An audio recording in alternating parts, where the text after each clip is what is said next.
Well, my name is Keijiro Matsushima. How old do you think I am now?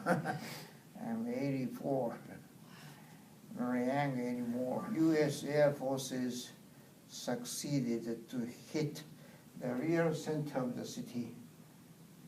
Very successful attack. And over 80% of the city flattened in a moment. Yeah. 2 kilometers radius circle zone. So, 1 year after before the end of the war, 1944, yeah, very bad. Already most of the islands in the Pacific Ocean were occupied by U.S. forces. See, and they built air bases on these islands. And in autumn, they began the direct bombing to the mainland of Japan. And that year, we all students were mobilized to work in the factories. No more schooling. Imagine hungry and work, real terrible. But you know, we young boys, at first we were pleased. We said, hey, no school every day. But you know, 1 week after that, all students said, hey, we want to go back to school. Going to school. Oh, last year, 1945, very bad. Worst, as you know, Okinawa fell. And on the 10th of March, Tokyo was flattened in one night. As you know, over 100,000 citizens were killed in one night. Big air raid. But such a big air raid continued to most of the big cities throughout Japan. Tokyo, Yokohama, Nagoya, Osaka, Kobe, Okayama, all flattened. But you know, still Hiroshima was okay, no bombing. And you see, because many cities were being bombed, even some citizens of Hiroshima began to evacuate out of the city. And my mother also left Hiroshima to my father's hometown in a farm country, and I was left alone in this city. That was the situation those days. Yeah. Well, we continued working until the end of July. But from the 1st of August, our teacher told us, you guys come to school for brief schooling. So we were pleased to go back to school. And we began going to school from the 1st of August. And 6 days after that, we were bombed. That was the situation. Okay? Yeah. Well, our school located south side of the city here, just 2 kilometers from the hypercenter here. And those days, we were staying in a dorm near the station here, and we commuted to school by the streetcar every morning.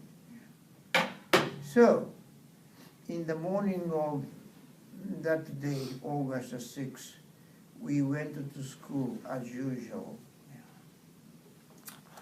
Yeah, I was a 16-year-old student, like you, huh? Yeah. But, well, we were very, very lucky because our school started at 8 o'clock in the morning.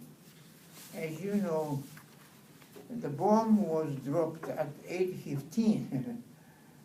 So you see, if our school had started at 8:30 or 9 o'clock, like these days, We must have been in the streetcars going to school and almost in the central area. And we must have been got burned and killed instantly in the streetcars, broiled. How lucky. We were already at school at 8 o'clock, and the first period, math class, had already started in our classroom. See how lucky we were. Okay? Well, our classroom located on the second floor of two-story wooden building, and there were over 70 boys in the room. Yeah. And I was seated in the extreme front row and south side corner down there. Yeah. And there was a big window facing to the south. That was the situation. Well, boys, after the bombing, I didn't go back to the same school.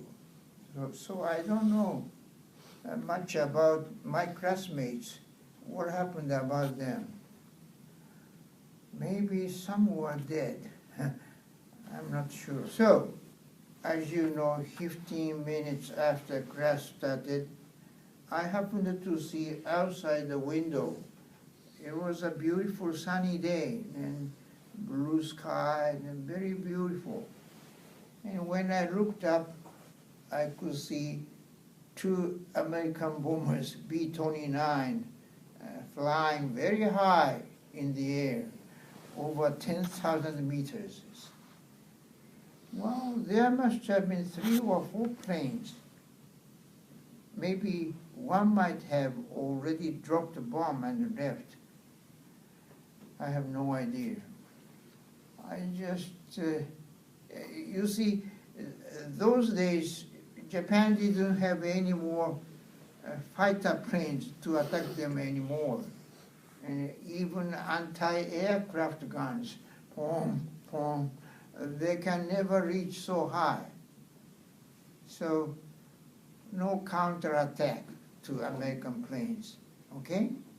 And they were flying very easily at any time. So I didn't pay much attention either. Oh, they are flying for routine work again, or something like that. I was careless.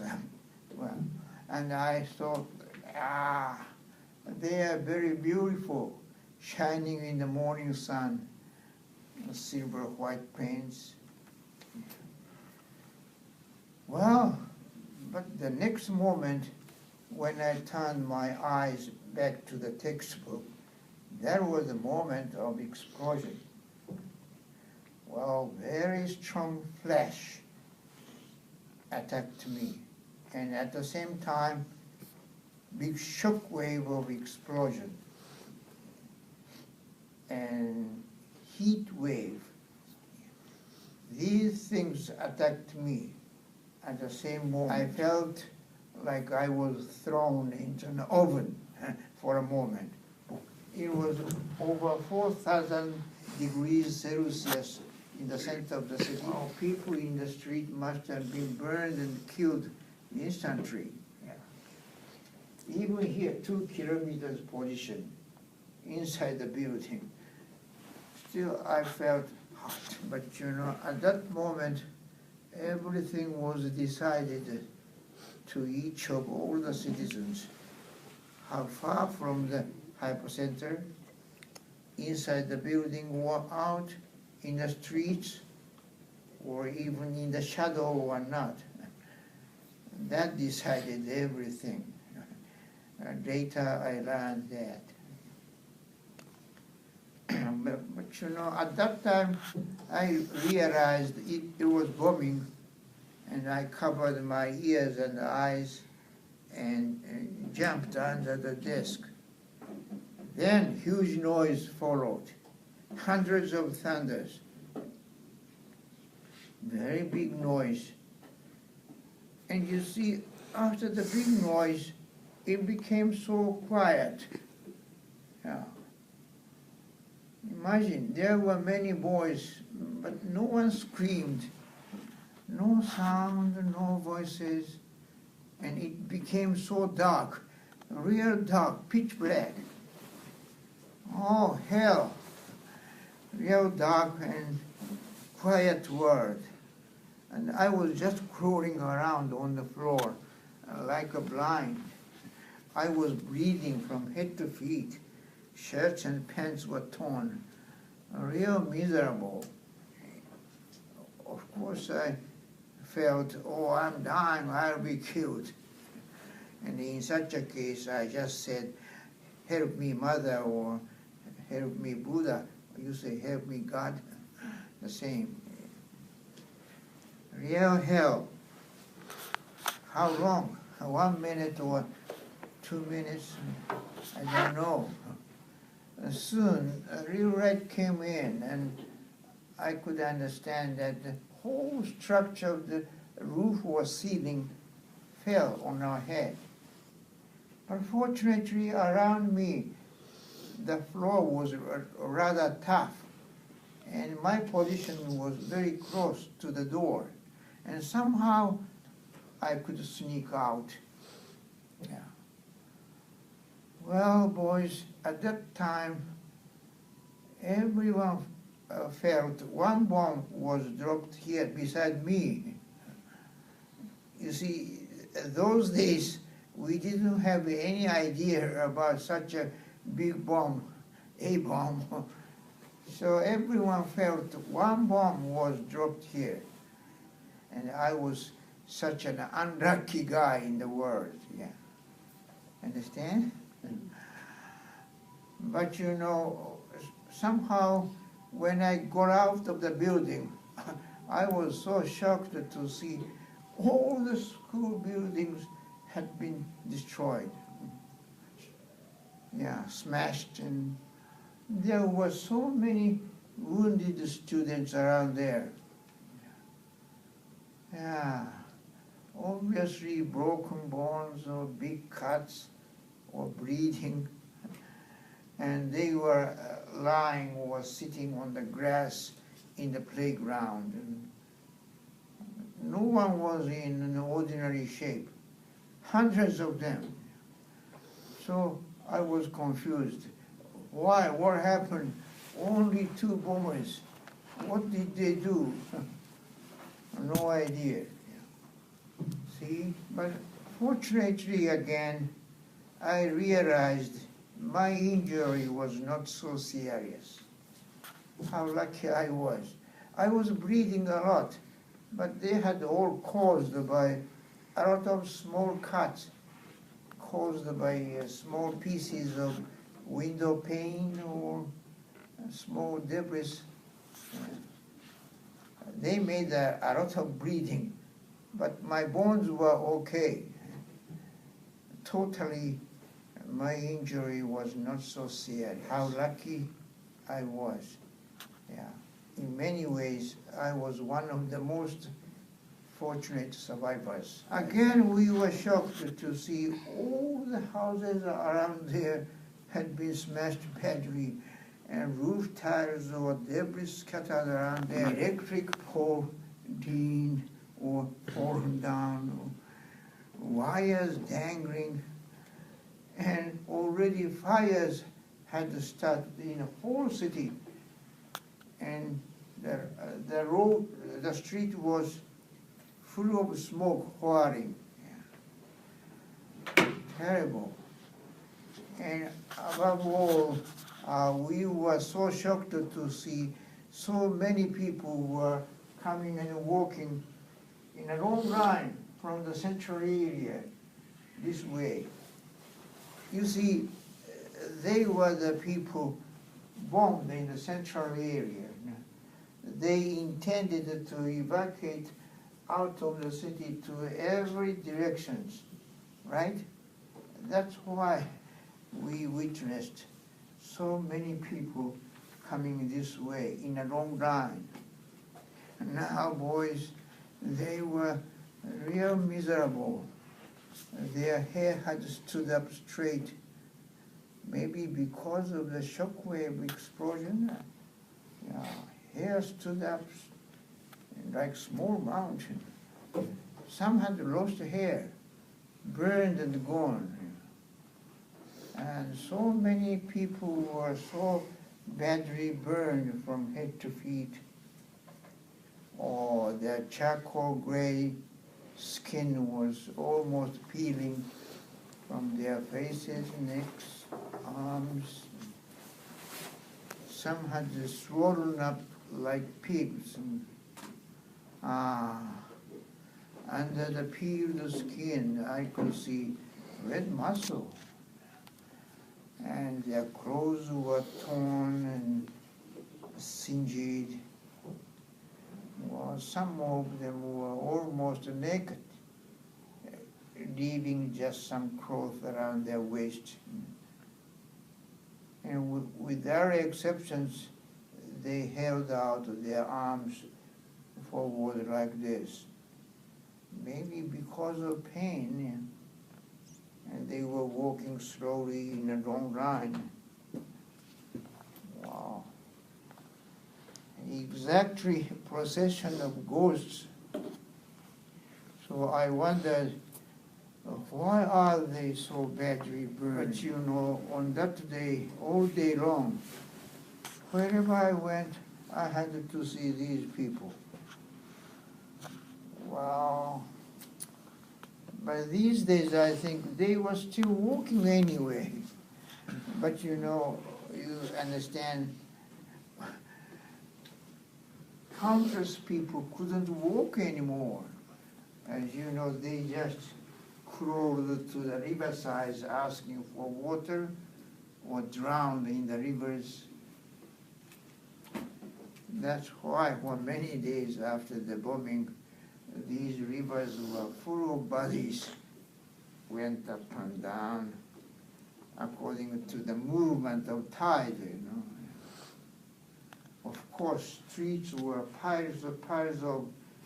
Well, boys, that was everything I could witness just after the bombing. I could never go into the central area. Whole city was in fire, you see. But there must have been real hell.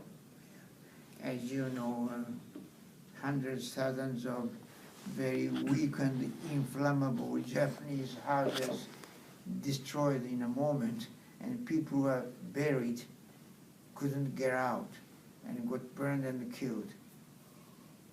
Real hell. Well, what did I do after that?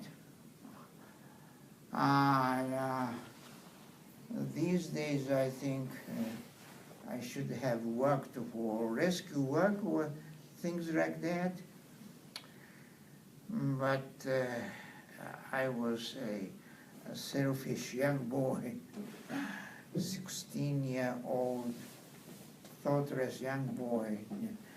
I just wanted to go home to my mommy's home as soon as possible.